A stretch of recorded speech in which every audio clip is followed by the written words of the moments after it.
Bonjour à tous. Salut. Ben voilà, aujourd'hui c'est la petite vidéo du FAQ de notre voyage à Zanzibar. On a mis un peu de temps à la faire parce qu'on sort à peine du Covid. C'est ça, on a été gâtés cette année. C'est vrai. Première question, est-ce que Hugo va mieux et doit-il prendre encore des médicaments? Donc pour ceux qui n'ont pas suivi, il a fait une petite intoxication alimentaire à Zanzibar. Voilà. C'était sympa. C'était bien sympa. Donc du coup, il va mieux. Voilà, on oui. est rétabli et tu dois pas prendre encore de médicaments. Non, c'est fini. Voilà. Alors, deuxième question. Quelles sont les démarches du départ? Test PCR à l'aller et au retour, formulaire de santé. En fait, ça dépend de la situation sanitaire en fait. Je pense que ça peut changer au moment où vous partez. Pour le moment, enfin nous en tout cas, on n'a pas eu de test à faire parce que c'était soit le vaccin, soit il fallait être vacciné, soit il fallait faire le test. Et nous, comme on est vacciné, du coup, on n'a pas eu besoin de faire de test. Évidemment, il y a un formulaire de santé qui est à remplir. 24 heures uniquement à l'avance, parce qu'en fait, dès qu'on va sur le site, on peut juste mettre la date du lendemain, c'est tout. Et le formulaire de santé, c'est juste des précisions sur là où on va loger, combien de temps on reste, un peu comme le visa en fait. D'ailleurs, le visa en ligne ou sur place, a-t-on mis beaucoup de temps à le remplir? Non, parce qu'en fait, nous on avait prévu, on a pris un stylo avec nous. Au début, on devait le faire en ligne. Au début, on a essayé de le faire en ligne, mais on a trouvé que c'était assez compliqué. Mais c'est pas que c'était assez compliqué, c'est quand j'ai vu 5 pages et je me suis dit, bon, on arrive de nuit, il va pas y avoir grand monde en principe. Je me suis dit, bon, on va le tenter sur place. Parce que j'avais vu sur internet qu'il était plus simplifié, qu'il n'y avait qu'une page. Et que du coup j'avais pas envie de m'embêter. C'est ça, en fait ils nous le distribuent dans l'avion et on a juste à le remplir. Bon, il y avait beaucoup de gens qui n'avaient pas de stylo, du coup ils l'ont rempli directement quand on est arrivé sur place. Et c'est ça qui nous a fait gagner du temps. Parce que oui. nous on n'est pas sortis dans les premiers et tous les gens qui sont sortis dans les premiers ont commencé à remplir sur place, une fois arrivé sur place, le visa. Et on avait déjà rempli dans l'avion, donc on s'est présenté direct au guichet. C'est ça, et finalement on était dans les premiers à. On a mis un quart d'heure, 20 minutes. Ouais, un truc comme ça. Une fois qu'on a fini, on a récupéré notre valise et direct. C'est ça, c'est vrai parce qu'elles étaient déjà sorties les valises. Donc du coup c'était rapide après. Donc, quel vaccin avez-vous fait? Traitement anti-malaria, traitement anti-paludisme? On n'a rien fait, honnêtement. Rien du tout. Même pas on a pris le traitement paludisme. Non. On a juste pris du produit à moustique, mais voilà, c'est pas de. C'est tout. De toute façon, c'est pas obligatoire quand on va à Zanzibar. Et après, ça dépend de chacun. Chacun est libre de faire ce qu'il a envie. Donc, s'il y a une personne qui a peur, qui est craintive, qui a besoin de prendre ce traitement, elle voit avec son médecin. Nous, en tout cas, on n'a rien fait et on n'a rien eu. Donc, voilà. Alors, faut-il une autorisation pour amener un drone à Zanzibar? Donc j'ai eu beaucoup la question et c'est vrai que nous on se l'est posé la question. Au début j'ai regardé sur le site du gouvernement de Tanzanie et en fait il dit qu'il faut une autorisation spéciale. Donc il faut en faire la demande. Sauf que c'est uniquement en fait pour la Tanzanie même, c'est pas pour Zanzibar. Ça c'est pas écrit, mais en fait on l'a su par les réseaux, on l'a su par les gens qui étaient déjà sur place, que les gens prenaient leur drone, qu'il n'y avait aucun problème pour ça. On avait même demandé aux hôtels et on a demandé même qu'il n'y avait aucune réglementation par rapport à ça, qu'il n'y avait aucun problème. Mais parce qu'on a atterri à Zanzibar même. C'est ça, voilà. On n'a pas atterri donc si on atterrit ça je ne sais pas. Si on atterrit en Tanzanie même à Dar es Salaam, ça je ne sais pas. Il est possible qu'à ce moment-là la douane demande l'autorisation. Peut-être qu'il y en a qui l'ont déjà emmené, ça je sais pas. En tout cas notre cas c'est que à Zanzibar même, en atterrissant sur l'île de Zanzibar, il n'y a pas eu de souci, il n'y a pas de demande particulière à faire. Alors après on est sur les questions de réservation, donc passez-vous par une plateforme de voyage? Pas du tout, on a tout programmé nous-mêmes. C'est ça. Où et comment avez-vous trouvé des hôtels? Dans quelle ville se trouvent-ils? Donc les hôtels, comme à chaque fois on passe par Booking. Par Booking, ouais. Voilà, en plus de ça on arrive à avoir quand même des petits remboursements via iCral. Donc c'est assez sympa. On passe par Booking parce que la plupart du temps, quand on n'est pas sûr, surtout avec la période Covid, on a les hôtels qui sont annulables. Des fois jusqu'à un mois avant le départ, voire des fois un peu plus tôt. Ouais, puis il y a quand même pas mal de logements dessus. Il y a pas mal de logements, c'est bien noté, c'est un site assez sûr, on est toujours passé par Booking, ça a toujours bien fonctionné. Ouais, c'est vrai, on n'a jamais eu de soucis par rapport à ça. Donc, Et dans les villes, dans quelle ville se trouve-t-il? Donc du coup, j'ai pris 3 logements. pour faire un petit peu chaque coin de l'île des Zanzibar, bien que ce soit quand même assez petit, hein, l'île. J'ai pris 3 nuits dans le nord de l'île, tout en haut, donc du côté de Matwin. Après, on a pris 3 nuits du côté du sud-ouest, c'est ça, ouais, ouest, ouais. Du côté du sud-ouest, donc à Kizimkazi, donc on a pris 3 nuits, et après on a pris 5 nuits du côté de Jambiani, voilà. Alors, combien de temps à l'avance faut-il réserver avion et hôtel? Ben, ça dépend de vous, hein. Chacun fait comme il le sent. Nous, on a réservé 3 mois à l'avance. 3 mois à l'avance, parce qu'on a décidé de partir 3 mois à l'avance. Voilà, c'est après, si vous voulez réserver 1 an à l'avance, si vous voulez réserver 1 mois à l'avance, vous faites comme vous voulez. Alors, question sur les déplacements. Comment vous vous êtes déplacé? On s'est déplacé en taxi. Ouais. À la base, on voulait réserver une voiture. Simplement, on s'est renseigné. On s'est renseigné qu'il pouvait y avoir des barrages de policiers, qu'il fallait beaucoup souvent, de contrôle, voilà, qu'il y avait beaucoup de contrôle, qu'ils pouvaient nous embêter un peu pour rien, et qu'il fallait un peu les payer, comme c'est un peu comme ça se passe un peu partout en Afrique. Il faut conduire aussi à droite et non à gauche. Ça nous a refroidi encore aussi.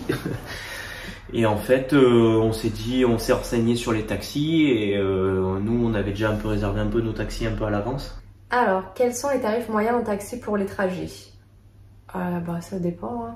C'est très cher par contre au niveau des taxis, donc nous on a... Je trouve que c'est pas du tout cohérent.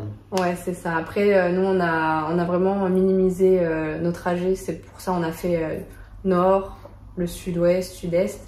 Parce qu'on a payé au niveau des grands trajets, pour donner un ordre de prix, par exemple pour aller de l'aéroport jusqu'au nord de l'île, on paye 35 €. Voilà. Nous, c'est ce qu'on a payé parce qu'on a trouvé quelqu'un qui nous... on est passé par Bosdo, voilà, ouais, pour les taxis. Alors, au niveau des excursions, par où et par qui êtes-vous passé pour les excursions, et quels sont les tarifs? Voilà, on est passé par Bosdo pour la plupart des excursions, et après on a pris par nous-mêmes, comme la grotte de Maloum. Et y a des choses... c'était très bien, Bosdo. Voilà, Bosdo, c'est très bien. Je veux dire, si... D'ailleurs, je vous mets le contact en barre d'infos si jamais vous souhaitez la contacter. Elle propose tout en fait. Hein. Et d'ailleurs, si vous voulez prendre des excursions avec elle, il faut réserver à l'avance, hein, parce que elle est très demandée. Elle est au complet après. Voilà. Il n'y a plus du tout de place. Alors, qu'est-ce qui est à faire absolument à Zanzibar?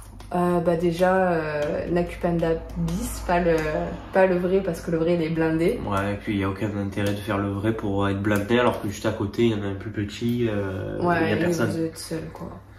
Après, il y a Memba, la petite île de Memba, qui était pas mal à voir aussi. Ouais. La ferme des pistes, la grotte, en fait tout ce qu'on a fait, la grotte de Maloum aussi, enfin la petite piscine naturelle. Bah, Zanzibar, c'est avant tout les plages. On y va pour la plage, on y va pour l'eau, voilà. On y va pour ça. Hein. Alors, comment avez-vous fait pour réserver avec Bosdo? Des avis sur Bosdo. Bah, déjà, on a réservé, vous pouvez réserver par WhatsApp, c'est le plus simple. Ouais. Elle répond très rapidement. Ça. Vous réservez ou payez sur place. Et vous payez sur place, voilà. Lors d'une de vos excursions, vous leur donnez l'argent tout simplement de très fiable et très bien, franchement. Très bien, toujours là, toujours là tout le temps. Même si vous avez un problème, elle sera là. Un problème, vous pouvez appeler, vous avez ce qu'il faut. Enfin, c'est franchement impeccable. Nous, on est sortis à peine de l'aéroport, le taxi était là. C'était vraiment tout très bien planifié. Très bien planifié, franchement. C'est en plus une agence française, donc du coup, vous n'aurez pas du mal à parler avec elle. C'est ça. Peut-on réserver sur place les excursions? Vaut mieux les réserver à l'avance. Après, moi, je suis du genre surtout à réserver tout bien planifié. Donc, moi, j'aurais dit réserver à l'avance. Réserver à l'avance, c'est bon. En tout cas, avec Bosdo, vaut mieux les réserver à l'avance. Ça, c'est sûr. Après, si jamais il y a quelque chose que vous vouliez planifier, enfin, que vous n'avez pas prévu, vous pouvez très bien le planifier. Un truc que vous n'avez pas prévu sur place, vous trouverez toujours quelqu'un pour vous vendre quelque chose sur les plages. Il n'y aura pas de souci. Il n'y a pas de souci. Peu importe, vous lui demandez ce que vous voulez, il vous trouvera. C'est vrai. Alors, a-t-on donné des pourboires pour nos repas excursions? Alors, faut savoir que nous, on n'a pas eu vraiment de problème par rapport aux pourboires. Il y a juste l'excursion de la ferme d'épices où on s'est senti quelque part obligé de donner des pourboires. Mais sinon, ils nous ont jamais réclamé de pourboire. Mais après, nous, on en a quand même donné parce que ça nous faisait plaisir. Même aux épices, on a donné parce qu'on a. Oui, on a donné aussi, mais. Maintenant, c'est chacun fait comme il a envie. Il n'y a aucune obligation. Il faut pas se sentir obligé de donner un pourboire. Moi je le on donnais. a donné quand Vraiment quand la personne elle était vraiment. En pourboire, on a dû donner sur tout notre voyage l'équivalent à peu près de 30 euros, je pense. Ouais. 30 euros de pourboire. Ce qu'on a dû donner. Ouais. Alors pour la température saison, quelle saison pour y aller? Normalement c'est la saison d'été, juin, juillet, août. Septembre, octobre aussi ça va, mais maintenant avec le réchauffement climatique, en ça veut plus rien dire. Il n'y a plus vraiment de saison maintenant. Bon, je pense qu'effectivement, on dit ça par rapport aux pluies, mais je pense que par rapport à la chaleur, nous ça a été très agréable. C'est-à-dire oui, il faisait limite un petit peu froid le soir, on mettait des pulls. Hein. Ouais, avec un peu de vent, il faisait un peu frais, mais je veux dire, la journée c'était agréable. Ouais. Ça dépassait pas forcément les 27 degrés, je pense, en journée. Et c'était après oui, le soleil tape quoi qu'il arrive, mais c'était on pouvait faire des activités dehors sans pour autant crever de chaud quoi. C'est vrai. Pas comme chez nous 34 degrés, 35 degrés, on fait rien dehors. C'est ça. Quelle température en ce mois d'août? Du coup ça allait dans les 27 degrés au plus haut et au plus bas on était sur du 20 degrés je pense, 20-21 degrés. Ouais, le soir ou le matin. La nuit, matin. La météo était-elle dérangeante? Donc nous on a eu quelques pluies durant notre séjour, mais c'était des courtes pluies qui duraient à peu près 10 minutes. Des pluies pas longtemps, mais le couvert... oui, après c'était couvert, ouais. Des fois c'était couvert, des fois ça se dégageait, après ça se dégage rapidement en fait. Après, franchement non, ça va. Hein. Alors, au niveau des autres questions, la vie est-elle chère là-bas? Alors, non, à part les taxis, la vie n'est pas chère là-bas. Vous payez 2 fois moins qu'en France, par exemple. Voire même plus. Ça dépend, parce que nous, on a mangé dans des restaurants après, ça dépend, bord de plage. Mais forcément, ils adaptent leurs tarifs aux touristes. Ouais. Et après, tout dépend où vous allez. Mais non, en vrai, c'était pas très après, très tout cher. Ce qui est plage, etc., non, c'est pas cher. Maintenant, non, c'est pas cher. C'est pas cher. C'est ça. Un budget au niveau d'un restaurant, vous pouvez payer même 8 euros des fois. Hein. Ça dépend où vous mangez. Ça dépend où vous mangez, ça dépend. Voilà. La barrière de la langue n'est-elle pas dérangeante quand on ne parlait pas trop anglais? C'est toujours dérangeant quand on parle pas bien anglais. Mais maintenant, on arrive quand même à comprendre. C'est pour parler. Et aujourd'hui, avec Google Traduction, il n'y a pas de problème. Avec toujours, de toute façon, c'est pas le premier voyage qu'on fait. On s'en est toujours sorti. C'est vrai qu'il faudrait qu'on s'y mette. Qu'on s'y mette vraiment. Non, après voilà, Google Traduction, vous pouvez l'utiliser même sans internet, c'est vraiment très très pratique. On a toujours réussi à se faire comprendre, il n'y a pas eu de problème, même pour les excursions. Hein. Quand on voulait parler, on arrivait à parler. On leur disait d'entrée de jeu, on parle pas très bien anglais. Voilà. Est-ce accessible en fauteuil roulant? Y a-t-il des choses à faire pour les personnes en fauteuil roulant? Alors ça c'est une question assez compliquée pour nous parce que nous ne sommes pas en fauteuil roulant, mais d'après ce qu'on a vu, les plages ne sont pas adaptées. Je vois pas de moyen accessible. Il n'y a pas d'accessibilité en fait. Pour les gens en fauteuil roulant, il n'y a pas d'accessibilité. Même certains hôtels, il y a certaines chambres, il n'y a pas du tout de rampe handicapée, il n'y a rien. Non. Ça dépend vraiment. Et puis même quand il faut sortir pour aller à la plage. Ou dans les petits bateaux, je pense. Ou des petits bateaux, c'est compliqué en fait. Même les taxis, ils sont pas. Je pense que tout est possible dans la mesure où on est quand même. Il faut être bien entouré et encore, je pense que. Ouais, mais je sais pas. Moi, personnellement. On peut pas vous donner vraiment une réponse sur ça. D'après mon point de vue, c'est compliqué, non. Maintenant, peut-être qu'il y a des agences, peut-être qu'il y a des choses comme ça, ou peut-être qu'il y a des hôtels spécifiques, peut-être qu'il y a des plages. Mais nous, on n'en a pas vu et ça me semble. Les plages qu'on a fait, on n'a pas vu de rampe. Ça me semble compliqué. Maintenant, des passages. Peut-être qu'il y en a qui sont déjà partis, qui sont handicapés. Mais pour nous, cette question, c'est compliqué d'y répondre réellement. Un fauteuil roulant, ouais, c'est compliqué. Alors, est-ce qu'on est en sécurité dans ce pays? On ne s'est pas senti du tout en insécurité là-bas, quoi. On était. J'ai pas senti les gens, même avec la pauvreté, j'ai pas senti les gens vouloir voler. On s'est pas du tout senti en insécurité. Non, vraiment. Même quand on allait quand on marchait vraiment, tu sais, dans les endroits où c'était les habitations, où on était vraiment seuls, il n'y avait pas de touristes. Hein. Non. On s'est pas du tout senti mal à l'aise. J'ai pas croisé à part un peu plus dans le sud, c'est ça? Croisé quoi? Le dernier hôtel. Oui. C'est là où on a croisé un peu plus de touristes. Mais sinon, on a les autres trucs, il n'y a aucun touriste dans les villages. Ah oui, non, il n'y en a pas, ouais. Il n'y a aucun touriste dans les villages. Hein, qu'on a fait, ouais. Mais non, c'est pas du tout senti. Nous, on a très... Au nord, on n'en a pas croisé. Au sud, on en a très peu croisé. Alors, qu'est-ce qui vous semble indispensable à mettre dans sa valise? Vêtements, médoc. Ça dépend vraiment des gens. Après, nous, personnellement, c'est indispensable déjà la casquette, le chapeau, la crème solaire. Voilà, ça déjà, c'est une petite veste. Indispensable, voilà. Toujours une petite veste et toujours habillé décontracté pour l'avion aussi. Je dirais même, pour moi, les médicaments. Hein. C'est indispensable quand même. Toujours avoir un petit peu ce qu'il faut pour les médicaments. Voilà, pour les nausées, pour dans des pays les comme petits ça, touristas et tout ça, je pense vaut mieux avoir des médicaments, même du Doliprane, quoi. En priorité, avoir du Doliprane, des choses de base sur soi, que si jamais, parce que nous, ça nous a servi là pour ce voyage du coup. Clairement. Ça nous a bien aidé parce que sinon, ça aurait été très très compliqué. Ouais. Et après, maillot de bain, forcément. Faut-il payer en dollars, euros ou en shillings à Zanzibar? Et où peut-on faire le change? En fait, par notre expérience et parce qu'on a jugé avant, et ce qui s'est révélé être vrai, c'est que il faut des euros sur soi pour payer tout ce qui est hôtel, ouais. Les consommations, les excursions, les choses comme ça. Ça, il faut les euros.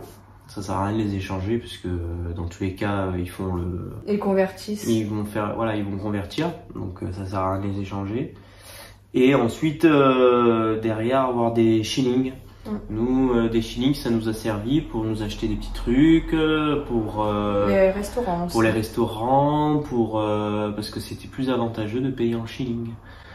Et donc, ou même pour des petits pourboires, c'est plus avantageux de donner un petit billet de shilling que de donner un petit billet d'euro, ça reviendra moins cher. Ah, le change, c'est qu'on a fait le change. Pour faire le change, au début, nous, on voulait le faire à l'aéroport. En sortant de l'aéroport. Sauf que on a eu des conseils sur internet, comme quoi on nous disait sur les réseaux, comme quoi il fallait sortir de l'aéroport et directement sur la droite, il y avait un change très intéressant. Sauf qu'il était fermé.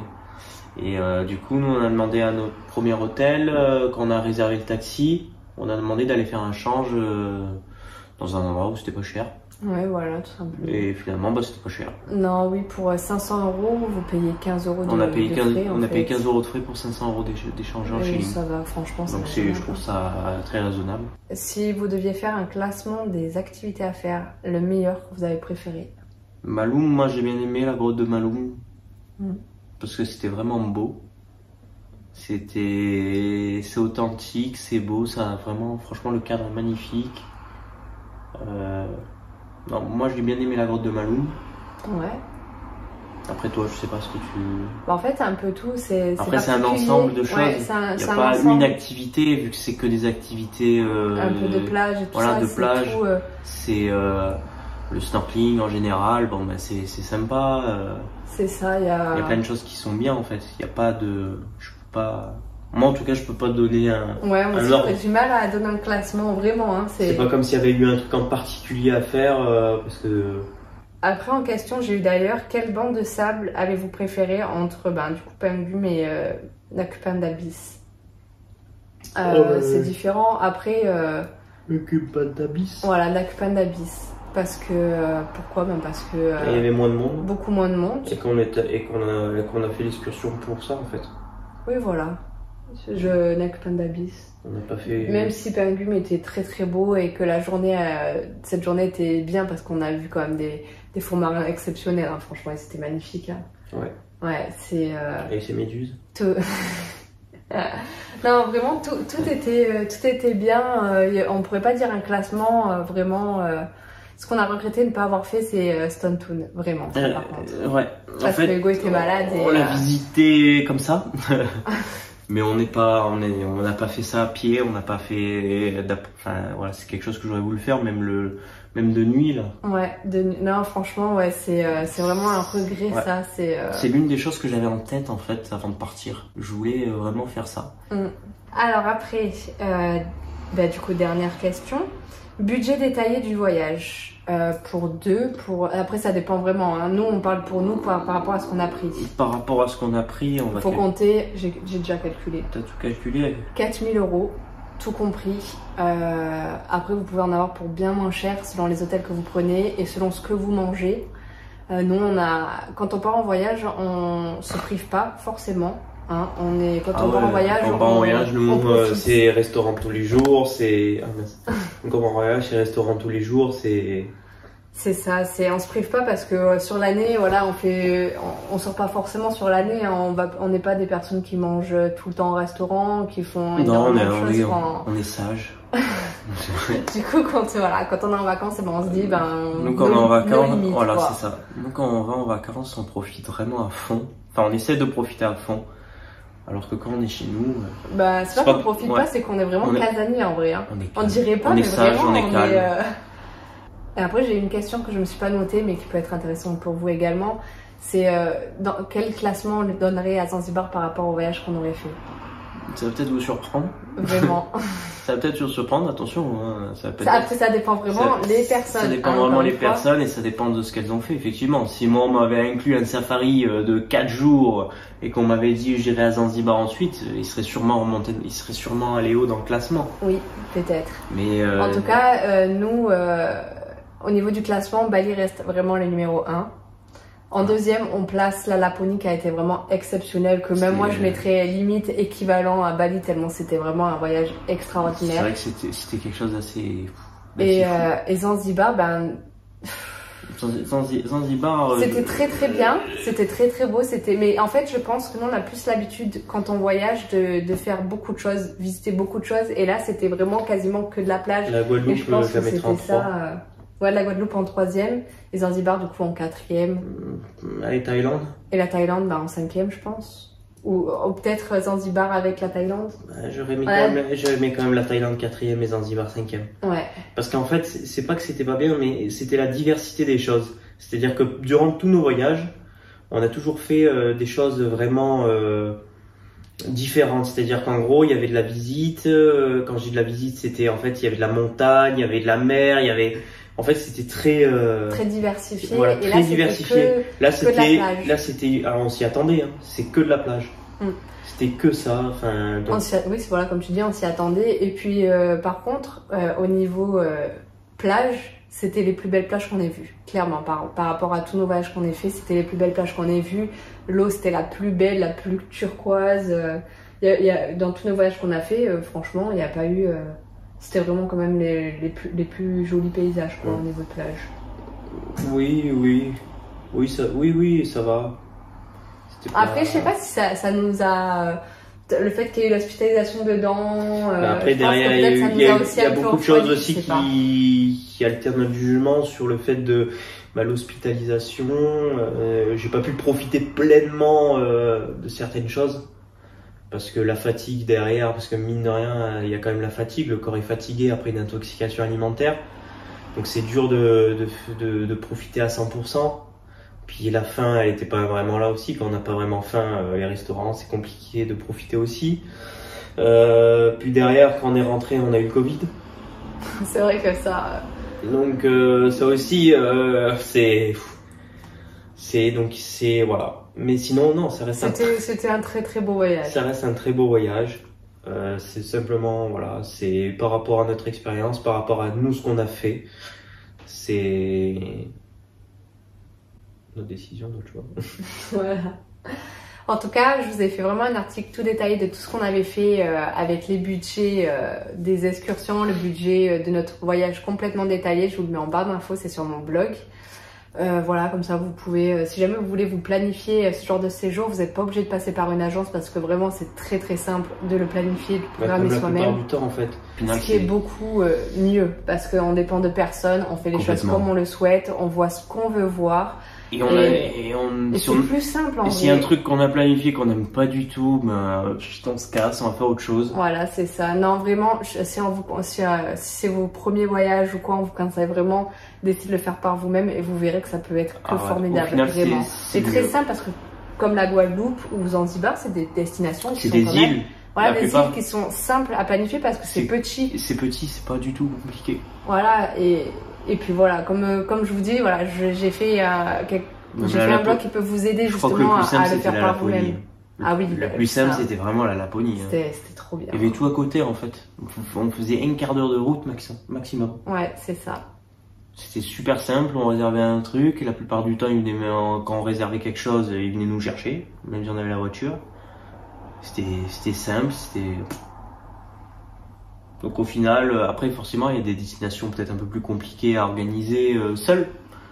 Mais Zanzibar, vous pouvez clairement le faire par vous-même, voilà. Et ça vous reviendra énormément moins cher que passer par une agence. Ah oui, complètement. Voilà. Et puis en plus, vous payez, enfin, vous choisissez vos hôtels, vous choisissez tout. Vous choisissez vos hôtels. Votre organisation. Voilà, et c'est très facile.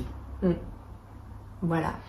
Du coup, on espère qu'on a répondu à toutes vos questions. Si jamais vous avez des questions supplémentaires, n'hésitez pas à laisser un petit commentaire et on vous y répondra. Voilà. Sur ce, bon voyage. Bon voyage pour ceux qui partent en vacances. Et nous, on se retrouve pour d'autres vidéos, des nouvelles vidéos du coup pour la rentrée.